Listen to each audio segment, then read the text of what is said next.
Hi, it's Anna Mason, and in this video you can check out the way in which I layered up watercolour to paint this shiny spoon. Key to getting a realistic result is to get the shapes of light and dark grey in precisely the right places, and to get the transitions between them looking right. If you do that, you can achieve the metallic shine effect without using any fancy metallic paints. So I worked from a photo which had captured the way that light was hitting the spoon perfectly. I looked to draw in the very lightest shapes of highlight, paying attention to whether they had clearly defined hard line edges that I could draw as lines with my pencil, or softer, more graduated transitions where the lighter shapes blurred into the darker ones next to them. With those shapes drawn in, I went through my usual painting process. I wanted to leave those lightest highlights as my paper colour, so I began by painting the next lightest greys in the spoon, and I applied that very watery grey mix everywhere except for the lightest highlights. With that dry, I used my tiny brush to paint in the very darkest shapes within the spoon with a thick dark grey, almost black mix, being careful to recreate the texture of the edges to those shapes as I saw them.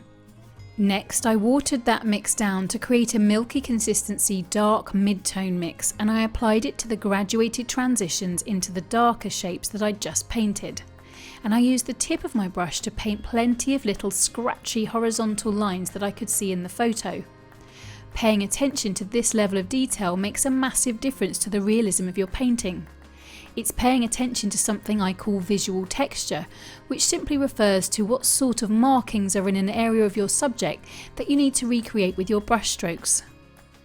Next, I created a more watery version again to work on the lighter midtones within the spoon and shadow. This time I used a bigger brush where I needed to achieve smoother effects, recreating the smoother visual texture I could see in these areas of the spoon. And then a smaller brush where I needed to create more scratchy texture or have more control to create finer lines. With that dry, I began to make tonal adjustments by darkening areas I felt needed it with a further layer, all the while working on the visual texture and the transitions between shapes of colour to match them as best I could.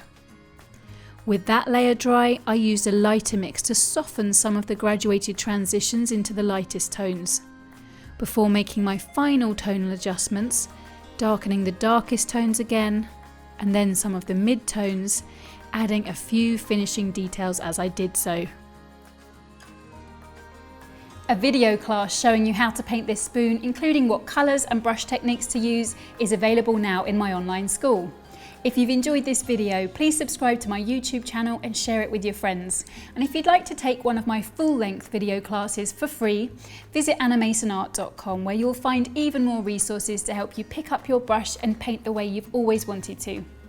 But remember, you won't improve your painting unless you make the time to paint. So be sure to schedule in some me time this week and paint something that you love. Thanks so much for watching, and I'll see you soon for more tips for creating watercolours with wow.